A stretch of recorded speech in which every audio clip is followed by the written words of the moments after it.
Bueno, vamos a analizarlo, ¿te parece? Sí, Ya está con nosotros el economista, Sergio sí, Chousa. Sergio, ¿cómo estás? Buenas tardes.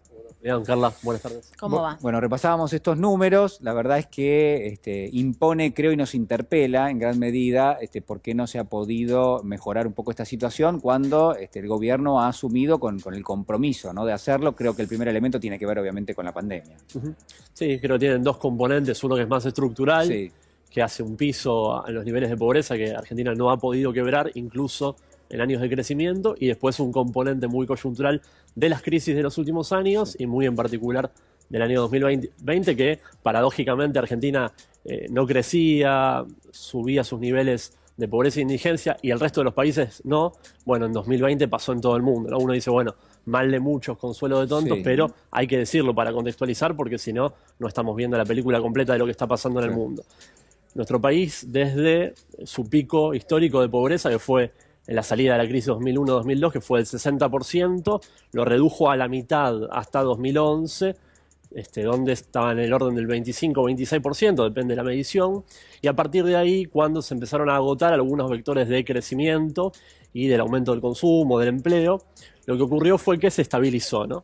Entonces, en toda la década 2011 hasta la fecha, los niveles de pobreza tienen esa base estructural y después cuando hay momentos de crisis trepan muy fuerte, ¿no? Ujú.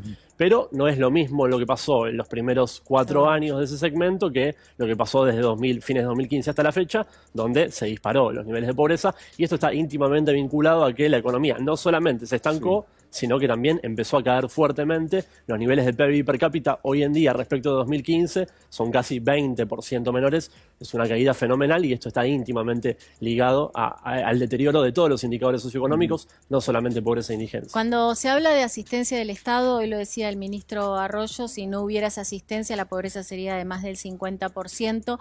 Y cuando hablamos, por ejemplo, de adultos mayores que llegan al 12%, preguntamos por qué son tan pocos, porque allí sí está la asistencia del Estado, Ujú.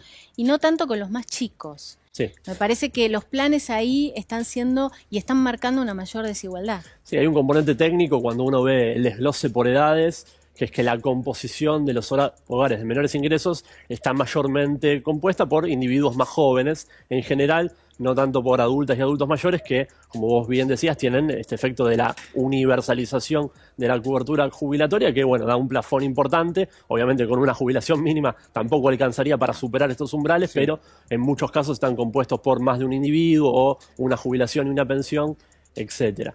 Es verdad que la ayuda focalizó bastante el año pasado entre IFE, el ATP para sostener los empleos, sobre todo los de baja cualificación, y la tarjeta alimentar, que fue también una política muy importante, en adición al potenciar trabajo, que empezó a tener más efecto este año, ya con más de 800.000 trabajadoras y trabajadores que están haciendo un puente entre el plan social y el empleo. Tenemos un plafón de cobertura que posibilitó que estos números hubieran sido Mm. muchísimo peor. Bueno, siempre lo dice el ministro Arroyo, la pobreza sería 9 puntos mayor hoy en día y la indigencia sería 17 puntos mayor, con lo cual esa malla de cobertura social por parte de las políticas públicas es importante. Ahora, no es todo, obviamente. Si salimos de la crisis, volvemos a crecer, se vuelve a generar empleo, vamos a volver a tocar ese piso que es estructural. Para eso, necesariamente, lo que necesita Argentina es una macroeconomía más ordenada, sostenida en el tiempo, que no hayan crisis que Sí. interrumpan cada tantos años donde viene una convulsión macroeconómica, una mega devaluación y un deterioro de los salarios con mayor generación de desempleo, ¿no? Me quedo pensando en esto, ¿no? Que hay distintos registros y distintos niveles de análisis. Un análisis posible es lo que pasó en el último año en la Argentina, y creo que está claro que uno puede extrapolar lo que ha pasado en otras partes del mundo y se aplican un poco los mismos argumentos. Pero lo que no podemos hacer es dejar de señalar lo que pasó entre el 2015 y el 2019, porque ahí sí, ese salto en la pobreza tiene que ver con políticas que se aplicaron erróneamente en la Argentina. Entonces, me parece que hay que empezar a discutir ese segmento, esos 4 años donde la verdad es que el país tenía todo para crecer, yo no voy a decir que es un error las políticas que se aplicaron, sino directamente se aplicaron políticas que no eran para la Argentina, quizás con alguna ideología, etcétera, pero lo que tuvimos fue un salto de la pobreza enorme cuando no había pandemia, la verdad. La Argentina tenía todo para tratar de mitigar un poco los niveles de pobreza que, como vos decías, bueno, se habían sostenido del 2011 al 2015, con algunas variaciones, pero bueno, fue un año donde no se pudo bajar más, pero tampoco había crecido de forma exponencial.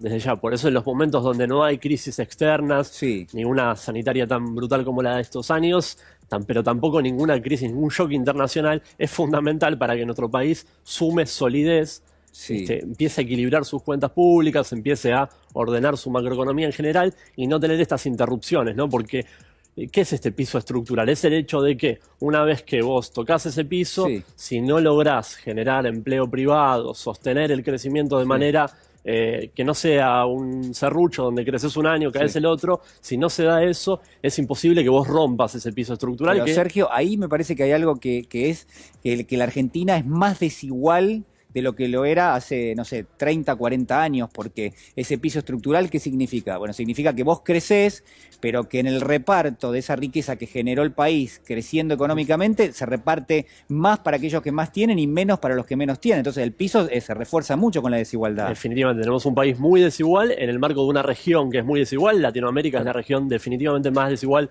del mundo, y para eso también sirve la política tributaria, ¿no? Lo impositivo. Bueno, mira, eso es Cuando importante. se debate como el año pasado, ¿qué hacemos? ¿Cómo costeamos justamente el costo de la pandemia? Y surgen estas iniciativas como, bueno, cobrar un impuesto extraordinario por única vez a el sector muy, muy minoritario, a los 12.000 argentinas y argentinos con mayores ingresos. Se está dando esa discusión, ¿no? El hecho de que, bueno, hay otros muros de contención que tienen los sectores de mayor capacidad contributiva que los sectores de menores ingresos no lo tienen. Entonces, en momentos disruptivos como este, bueno, tiene que venir el rol distributivo de la política tributaria. Por eso, bueno, me parece que fue muy importante el aporte extraordinario del año pasado y todavía se está peleando con eso, ¿no? Paradójicamente, son sectores con mucho poder de lobby, mucha capacidad de ejercer presión, Sí. y difundir un mensaje que muchas veces confunde a gente que incluso va a ser beneficiaria. Claro, claro. Bueno, después vamos a seguir analizándolo, pero sobre todo hay algunos datos que obviamente digo, no, ahora no, no es la oportunidad.